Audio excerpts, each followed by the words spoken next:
বৃহস্পতিবার গভীর রাতে চোপড়া বিধানসভা এলাকায় বিজেপি প্রার্থী শঙ্কর অধিকারীর গাড়িতে হামলা ও গুলি চালানোর অভিযোগের ঘটনায় চাঞ্চল্য ছড়িয়েছে। অভিযোগ, তৃণমূল আশ্রিত দুষ্কৃতীরাই এই হামলা চালায়। এমন ঘটনা কেন্দ্র করে এলাকায় চাপা উত্তেজনা তৈরি হয়েছে। স্থানীয় সূত্রে জানা গিয়েছে, এদিন রাতে প্রচার সেরে এক অসুস্থ বিজেপি কর্মীর বাড়ি থেকে ফেরার পথে মাঝিয়ালি গ্রাম পঞ্চায়েতের সৈগজ এলাকায় শঙ্কর অধিকারীর গাড়ি আটকে দেয় একদল দুষ্কৃতী বলে অভিযোগ। প্রায় 50 থেকে 60 জনের একটি দল গাড়িতে হামলা চালায় এবং ব্যাপক ভাঙচুর করে বলেও চূড়ান্ত অভিযোগ উঠেছে। এই ঘটনায় 2 বিজেপি কর্মী আহত হয়েছেন। বিজেপি প্রার্থী শঙ্কর অধিকারীর দাবি, তৃণমূল নেতা গোপাল ভৌমিকের নেতৃত্বেই এই হামলা চালানো হয়েছে। যদিও এই অভিযোগ অস্বীকার করেছে তৃণমূল কংগ্রেসের স্থানীয় নেতৃত্ব। খবর পেয়ে ঘটনাস্থলে পৌঁছায় চোপড়া থানার পুলিশ এবং কেন্দ্রীয় বাহিনীর যৌথ দল। পরিস্থিতি বর্তমানে নিয়ন্ত্রণে রয়েছে বলে প্রশাসন সূত্রে জানা গিয়েছে। ঘটনার প্রতিবাদে প্রশাসনের কাছে লিখিত অভিযোগও দায়েরের প্রস্তুতি নিচ্ছে ভারতীয় জনতা পার্টি। দ্রুত দোষীদের গ্রেপ্তার না করা হলে বৃহত্তর আন্দোলনে নামার হুঁশিয়ারি দিয়েছেন দলের নেতৃত্ব। এ বিষয়ে চোপড়ার বিজেপি দলের প্রার্থী শঙ্কর অধিকারী কি বলেছেন শুনুন। আজকে আমি চোপড়া একটা কীর্তন হয়েছিল, সেই কীর্তন থেকে আমি আসলাম। তো আসার পরে আমাদের বুধুরাম সিংহ নামে একজন ব্যক্তি, আমাদের কিছুদিন আগে বিজেপির কার্যকর্তা, ওনাকে টিএমসি কিছু দুষ্কৃতী মাথা ফাটিয়ে দিয়েছিল। তিনি অসুস্থ হয়ে রয়েছিলেন বাড়িতে। তাকে আমি 8:30 নাগাদ দেখতে যাই তার বাড়ি, এবং ফেরার পথে আমাদের চন্দন সরকার ওনার বাড়িতে আমি ওনার সাথে একটু দেখা করি।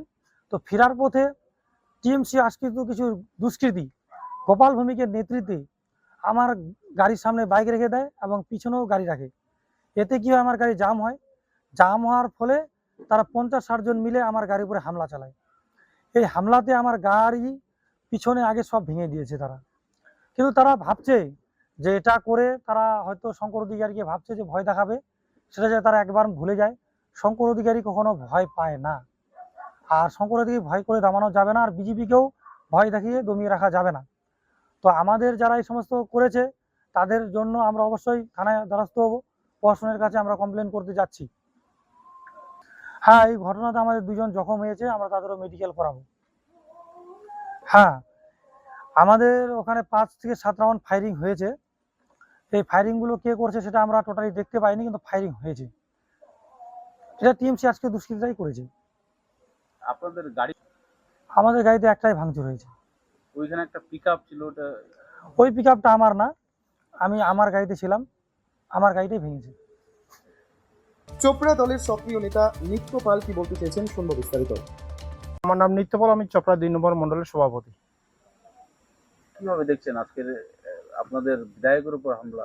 দেখুন, রাজনীতির এটা কোনোদিন কাম্য নয়, এটা গণতন্ত্রের হত্যা। একজন ক্যান্ডিডেট নিরপেক্ষভাবে তার ভোট প্রচার করবে, সেটা সবাই জানে, এটা সাংবিধানিক অধিকার। কিন্তু আমাদের ক্যান্ডিডেট যে প্রচার করছে, সেই প্রচারে গিয়ে কেউ বাধা দিবে, তার গাড়িতে ভাঙচুর করবে, সেটা মেনে নেওয়া যাবে না। এ থেকে বোঝা যায় টিএমসি তাদের আশা হারিয়ে ফেলেছে। এবং মাঝালি অঞ্চল, আমাদের 8 নম্বর গ্রাম পঞ্চায়েত বিজেপির ঘাঁটি, এখান থেকে বিজেপির চোপড়া বিধানসভা উত্থান হয়েছে। এইভাবে গাড়ি ভেঙে ক্যান্ডিডেটকে মারার চেষ্টা করে বিজেপিকে রুখানো যাবে না। আমরা বিজেপির কর্মী, আমাদের শেষ রক্তবিন্দু থাকা পর্যন্ত আমরা লড়াই করব। আমাদের 2 জন কার্যকর্তা আছে, ইনাকে মারার চেষ্টা করেছে, হাতে দেখতে পাবেন বিকাশ দা ও উত্তম দা। আরও 2 জন কার্যকর্তা আছে, তারা সম্পূর্ণভাবে জখম হয়েছে। আমাদের ক্যান্ডিডেটকে মারার চেষ্টা করা হয়েছে, ড্রাইভার ছিল তাকে মারার চেষ্টা করা হয়েছে। এইটা মেনে নেওয়া যাবে না। আমরা প্রশাসনের দ্বারস্থ হব, এবং গতকাল যদি প্রশাসন কোনো ব্যবস্থা না হয় আমরা রাস্তায় নামব। পাশাপাশি অভিযুক্ত তৃণমূল নেতা গোপাল ভৌমিক কি বলতে চেয়েছেন শুনবো তার মুখ থেকে। তার বিরুদ্ধে অভিযোগ যে কালকে বিজেপি প্রার্থীর উপর হামলা হয়েছে, কি বলবেন? দেখুন, আজকে যাকে এখানে বিজেপি প্রার্থী বলেছেন, উনি প্রার্থী বলে তো ভুলবে, উনি একটা গুন্ডা। বিগত দিনেও দেখছেন ওনার যে রেকর্ড আছে, উনি জেল খাটা আসামি এবং আর্মসহ। এর আগেও দেখছেন উনি ধরা পড়েছিল বাগডোগরাতে এবং দীর্ঘদিন উনি জেলে ছিল। গতকাল আমাদের নিজের পাড়াতে আমাদের তৃণমূল কর্মীর বাড়ির সামনে আজকে 5-6 জন তৃণমূল কর্মী, ওরা নিজের বাড়ির সামনে দাঁড়িয়ে কথা বলছিল। এমন অবস্থায় শঙ্কর অধিকারী, যে বিজেপি প্রার্থী, উনি বাড়ির সামনে দিয়ে যায় এবং দেখে নিব এবং জানে মেরে দিব, বিভিন্নভাবে হুমকি দিতে দিতে চলে যায়। একটু আগে গিয়ে ওখানে বিজেপির ওদের নেতা চন্দন সরকারের বাড়ি, সেইখান থেকে প্রায় 10 মিনিট পরে আবার কিছু 15-20 জন দুষ্কৃতী বিজেপির যারা, এবং সাথে ক্যান্ডিডেটের নিজের গাড়ি এবং একটা পিকআপ ভ্যান নিয়ে আসে। এবং শঙ্কর অধিকারী, যে বিজেপি প্রার্থী, নিজে এবং তার দাদা ভাই যার নাম সুব্রত অধিকারী, কনভার্ট করে উনি এখন ইসমাইল নাম হয়েছেন।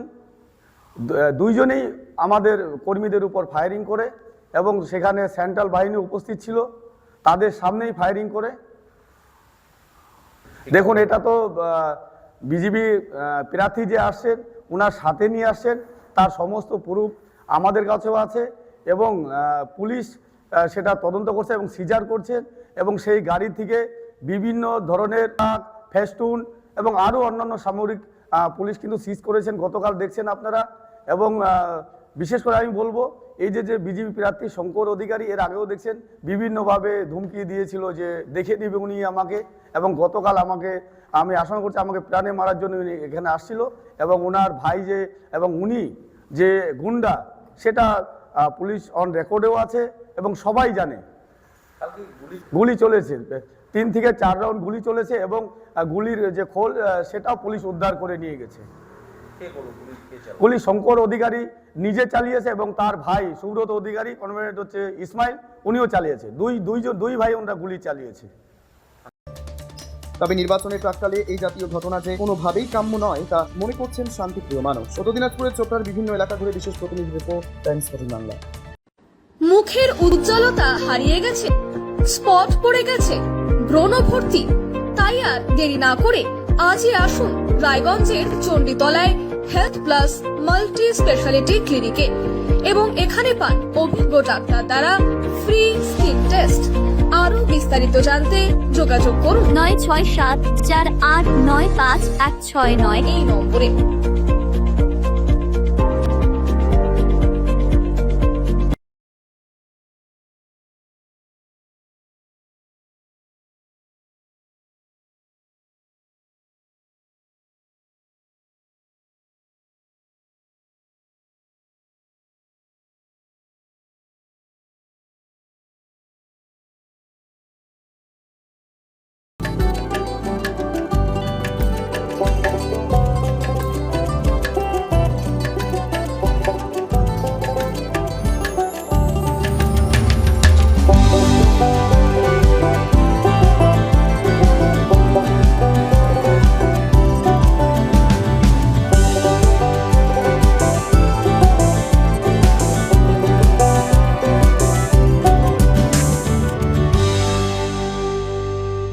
আরো নিত্য নতুন ভিডিও পেতে এবং তথ্য জানতে আমাদের ফেসবুক পেজকে লাইক ও ফলো করে রাখুন। সেই সঙ্গে টাইমস 14 বাংলার ইউটিউব চ্যানেলকে সাবস্ক্রাইব করতে ভুলবেন না।